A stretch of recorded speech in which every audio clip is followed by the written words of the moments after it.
Now we're doing our G string on the musical alphabet page. Shoulders doing all the work for us. So, on the G string, when we do first finger, it goes G, A. A is our first finger because that musical alphabet repeats itself. A, B, C, D, E, F, G, A, B, C, D, E, F, G, A. All right? So, G, A, G, A, G, A. Let's try that. Ready, go.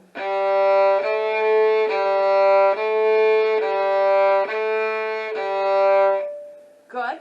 So now number 2 is G, A, B.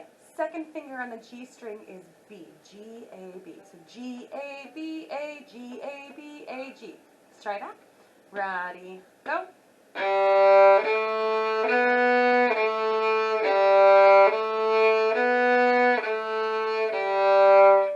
Good. Now number 3, we're going to be using the third finger. Third finger is C.